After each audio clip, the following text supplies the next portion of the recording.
جیسے ہم اپنے پروگراموں میں ڈسکس ہی کر رہے ہیں، کئی ایسی سخت شرائط عائد کی ہیں کہ جس پر عمل درآمد کرنے کے لیے ظاہر ہے کہ حکومت تو پہلے ہچکچا رہی تھی، لیکن آپشن نہیں ہے سوائے اس کے کہ ان شرائط پر عمل کیا جائے، کیونکہ ادروائز پھر پروگرام بحال نہیں ہوگا، اور پروگرام بحال نہیں ہوگا تو ظاہر ہے کہ پھر پاکستان کی دیوالیہ ہونے کا خدشہ ہے۔ ہم نے اس سے پہلے ذکر تو ظاہر ہے کیا کہ جو روپے کی قدر میں جس طریقے سے کمی ہوئی، تیل کی قیمتوں میں جو اضافہ ہوا، یہ آئی ایم ایف کی شرائط کی ہی وجہ سے ہو رہا ہے، اور ظاہر ہے کہ یہ تو ابھی آغاز ہے، آگے آگے دیکھیں ہوتا ہے کیا۔ اس کے علاوہ بھی آئی ایم ایف نے جو ایک اور شرط لگائی تھی اور کنڈیشن آئی ایم ایف کی پروگرام کی بحالی کے لیے، وہ انہوں نے کہا تھا کہ پاکستان کی حکومت جو ہے وہ ایک ٹاسک فورس بنائے جو بنیادی طور پر یہ کام کرے گی کہ پاکستان میں جو کرپشن کے خلاف کام کرنے والے ادارے ہیں، خاص کر کے نیشنل اکاؤنٹیبلٹی بیورو، ان کا جو فریم ورک ہے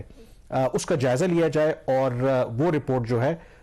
وہ سامنے لائی جائے۔ تو شہباز، یہ جو اگری کیا تھا پاکستان نے یا آئی ایم ایف نے جو شرط لگائی تھی، یہ پچھلے سال جون کی بات ہے، اور اگر میں غلطی پر نہیں ہوں تو ہم نے یہ جو ٹاسک فورس بنا کے اس کی جو رپورٹ ہے وہ کمپائل کر دینی تھی جو پچھلا مہینہ گزر گیا، یعنی کہ جنوری۔ ڈیڈ لائن تو گزر چکی ہے، اور یہی ہمارا طریقہ کہ جیسے بجلی کے بل ہوں، گیس کے بل ہوں، ہمیں پتہ تو ہوتا ہے کہ یہ ڈیڈ لائن ہے، لیکن پھر بھی ہم آخری دن جاتے ہیں۔ یہ تو آخری دن بھی نہیں گئے، شاید اب ایکسپائر ہو گئی ہے وہ ڈیٹ، تو کیا سٹیٹس ہے اس کا؟ دیکھیں، آئی ایم ایف کی 3 طرح کی شرائط ہوتی ہیں۔ ایک ان کی بڑی سخت شرط ہوتی ہے جس کو یہ کہتے ہیں پرفارمنس کرائیٹیریا، وہ اگر آپ اس کو میٹ نہیں کرتے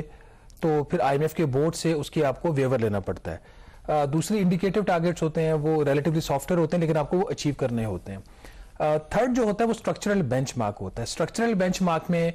جس کسی ایریا میں یہ اصلاحات کرنا چاہ رہے ہیں اس کے حوالے سے کوئی قانون میں، کچھ رولز میں ترامیم، اس سے ریلیٹڈ کچھ ایڈمنسٹریٹو ایکشنز وہ یہ شامل کرتے ہیں۔ Structural bench mark some times پہلی کنڈیشن بھی بن جاتا ہے۔ تو اسٹرکچرل بینچ مارک پھر اگر نہیں اچیو ہوتا تو پھر اس کو یہ سم ٹائمز اس میں لے جاتے ہیں پرفارمنس کرائیٹیریا میں، یا اس کو پرائر ایکشن بھی بنا دیتے ہیں، جس طرح بھی ہم کچھ دیکھیں گے آنے والے دنوں میں۔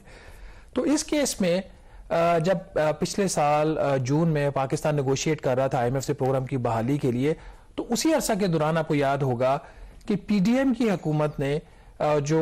نیشنل اکاؤنٹیبلٹی بیورو کا جو پیرنٹ لا ہے، نیشنل اکاؤنٹیبلٹی آرڈیننس،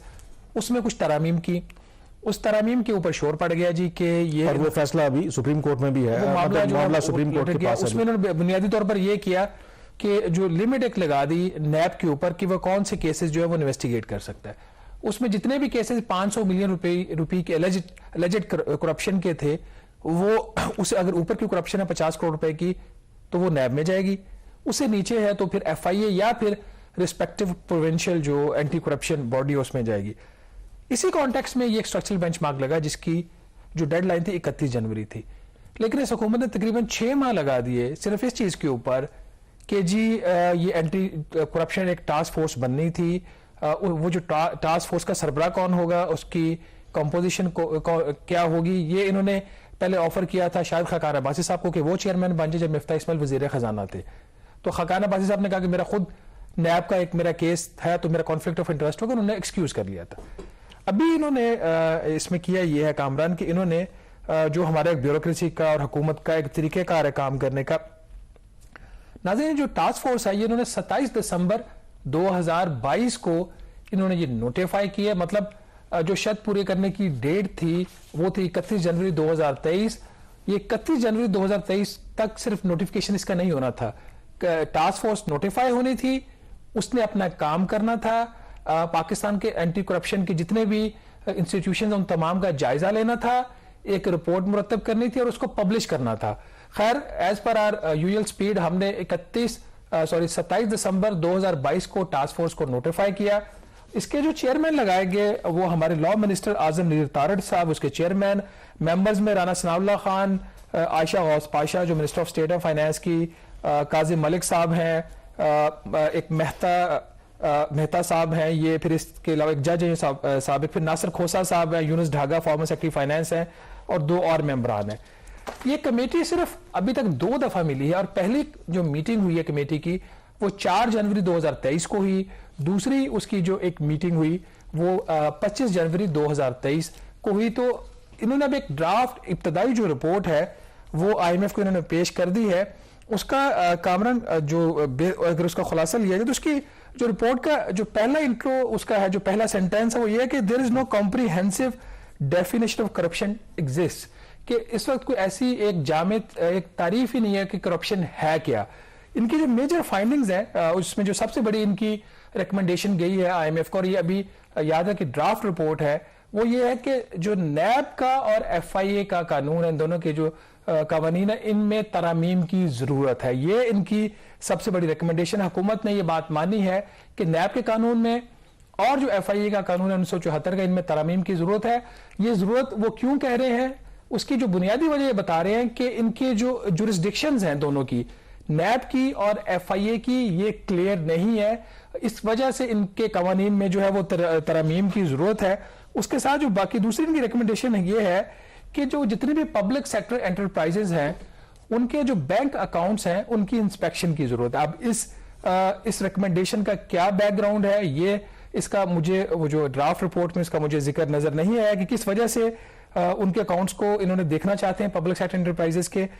تیسری ان کی جو بڑی ریکمنڈیشن یہ ہے کہ جو اینٹی کرپشن باڈیز ہیں پاکستان کے اندر, جو ادارے ہیں, ان کی کیپیسٹی بلڈنگ کی ضرورت ہے. اس کے اندر ایک چیز بڑی انپورٹنٹ انہوں نے فائنڈ کی ہے, جیسے ایف آئی اے ہے, رپورٹ کے مطابق ایف آئی اے کے دو اس کے کام ہیں, ایک تو وہ امیگریشن کا کام دیکھتے ہیں, پھر دوسرا اینٹی کرپشن کی بھی ایکٹیویٹیز میں کو وہ دیکھتے ہیں. تو ایف آئی اے کے وہ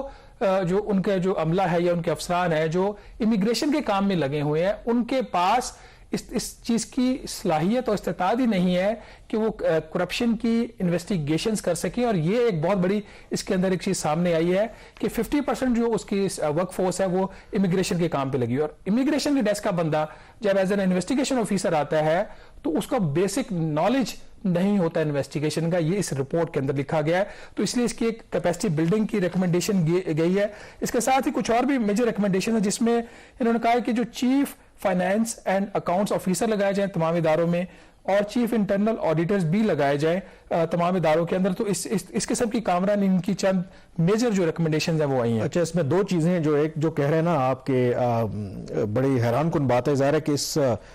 جو ٹاسک فورس میں ظاہر ہے کہ ایک لا منسٹر بھی ہیں, بڑے منجے ہوئے لوگ ہیں, اور وہ یہ کہہ رہے ہیں کہ کرپشن ہم کرتے رہتے ہیں, اور پاکستان میں ابھی تک صحیح طریقے سے اس کو ڈیفائن نہیں کیا گیا کہ کرپشن ہے کیا. دوسرا ایف آئی اے کا ذکر کیا آپ نے کہ ظاہر ہے کہ اس کے پریویو میں بھی آتا ہے کہ کرپشن کے وہ اور منی لانڈرنگ اس طرح کی جو کیسز ہیں انویسٹیگیٹ کرتے ہیں. آج کل تو ویسے وہ جرنلسٹوں کو اٹھانے کا بھی کام کرتے ہیں, مطلب یہ بھی ان کا بڑا فیوریٹ وہ ایک فون جاتا ہے اور